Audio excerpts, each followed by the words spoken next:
E se eu te dissesse que o segredo para treinar mais pesado, para ficar mais forte, não está só nos músculos? E se for, na verdade, um sistema super inteligente que percorre o corpo todo, sentindo cada movimento que a gente faz? Pois é, vamos mergulhar fundo nisso. Essa aqui é a pergunta de US$ 1 milhão, né?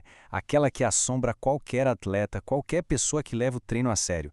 É aquele medo, sabe? De forçar demais, ir além da conta, e aí, pronto, pega um resfriado, fica de cama uma semana e todo aquele progresso conquistado com tanto suor vai por água abaixo. Pois é, e é exatamente essa situação que nos leva direto para o que a gente chama de paradoxo do atleta. É uma tensão que não acaba, né? De um lado, a gente sabe que precisa se esforçar, precisa ir além para melhorar, para bater os próprios recordes, só que do outro lado tem sempre aquela vozinha lá no fundo falando: "Ei, cuidado, não exagera senão vai ficar doente". Essa luta constante entre a nossa ambição e a necessidade de se cuidar. E olha, por décadas, a ciência do esporte achava que tinha a resposta para esse paradoxo. Tinha uma teoria que virou quase uma lei, mas que hoje a gente está descobrindo que era, na verdade, um grande mito. Estou falando da famosa curva em J. A ideia por trás dela é assim, bem simples, até intuitiva. Pensa comigo, uma pessoa sedentária tem um risco mediano de pegar uma infecção. Se ela começa a fazer exercício moderado, esse risco cai. Ótimo, né? Só que aí, segundo essa teoria, quando o treino fica super intenso, tipo de um atleta de elite, o sistema imunológico ficaria, entre aspas, suprimido. E aí o risco de infecção não só subia, ele disparava. Ficava até pior do que o da pessoa que não faz nada. E claro, essa teoria não surgiu do vácuo, né? Os cientistas tinham evidências. Eles viam que atletas de ponta relatavam mais resfriados, mais garganta inflamada, e quando iam olhar os exames de sangue logo depois de um treino pesado, o que eles viam? O número de algumas células de defesa caía. Temporariamente, mas caía. A atividade de outras células, tipo as natural killer, também diminuía. Ou seja, as peças pareciam se encaixar perfeitamente. Com isso, a conclusão virou um mantra, repetido à exaustão. Não exagere, senão seu sistema imunológico vai pagar o pato. Aquele velho ditado, a diferença entre o remédio e o veneno é a dose. Mas e se essa lógica toda estivesse completamente errada? É aqui que a história dá uma virada de 180 graus. Vamos avançar para a ciência mais recente, que traz uma mudança total de paradigma. É hora de pensar no sistema imunológico não mais como um exército de soldados, mas sim como um biosensor. Um sensor super sofisticado. O que a ciência diz hoje é que a gente precisa olhar com uma perspectiva totalmente diferente. Não adianta mais só contar as células uma por uma. O segredo está em entender as interações entre elas, as redes de comunicação. É o que chamam de imunologia de sistemas. E olha, isso muda completamente o jogo. A diferença é gritante. Pensa só, a visão antiga, a reducionista, era que o sistema imune era um exército que ficava cansado, suprimido pela batalha do treino. Já a visão nova da imunologia de sistemas enxerga ele como uma rede de sensores super inteligente, que está o tempo todo monitorando o corpo e ajudando a decidir para onde vai a energia. A palavra-chave aqui não é supressão, é realocação de recursos. Tá, mas o que significa ser um biosensor na prática? Significa que o nosso sistema imunológico faz muito mais do que só combater germes.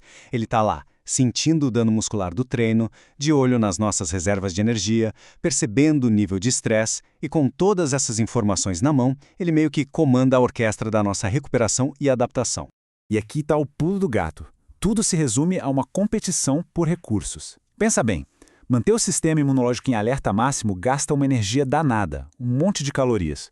Então, no meio de um treino super pesado, o corpo precisa fazer uma escolha de gerente de orçamento. Essa energia aqui, vai para os músculos para terminar essa série ou vai para as células de defesa? É uma competição o tempo todo por recursos que são, claro, limitados. Beleza. Então, com essa nova ideia do sistema imune como um gerente de recursos, um biosensor, como é que fica aquela história da curva em J? Pois é, vamos dar uma olhada na nova curva de desempenho. Então a pergunta que não quer calar é: se a curva em J é um mito, qual é a história real para os atletas de elite? Como é que essa relação entre treino pesado e risco de infecção funciona de verdade? E a resposta está aqui. Esse gráfico resume brilhantemente a nova perspectiva. Repara que não tem só uma trajetória, uma única curva. Existem várias possibilidades, e tudo depende de um fator que é a chave de tudo. A grande sacada é a seguinte: o risco não sobe automaticamente com a carga de treino. Olha só a linha verde. ela representa um atleta idealmente otimizado. Para essa pessoa, mesmo treinando no nível mais alto de elite, o risco de infecção continua baixo. Ou seja, o problema não é o treino pesado em si. O problema é o treino pesado sem o suporte adequado. É aí que as coisas desandam, como mostram as curvas laranja e vermelha, que é quando essa otimização falha. Isso tudo nos leva, então, para a conclusão mais importante desta análise. O objetivo deixa de ser apenas treinar mais pesado. O objetivo passa a ser treinar de forma mais inteligente, dando suporte para o sistema como um todo. A mudança de mentalidade é a chave.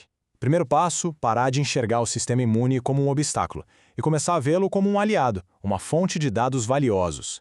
Segundo, entender que não dá para fortalecer só os músculos de forma isolada.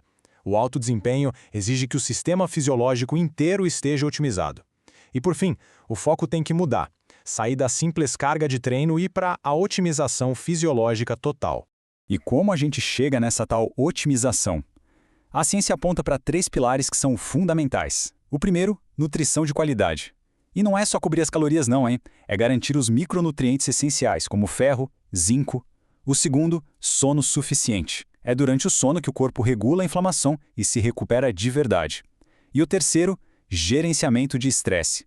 Porque o estresse mental sobrecarrega o mesmo sistema que o estresse do treino físico. Então, no final das contas, a pergunta mais importante não é o quão pesado dá para treinar. A verdadeira pergunta é o que o biosensor do nosso corpo está dizendo. Quais são os sinais que ele está mandando sobre nutrição, sobre sono, sobre estresse? Escutar essas respostas, talvez esse seja o verdadeiro segredo para atingir o desempenho máximo.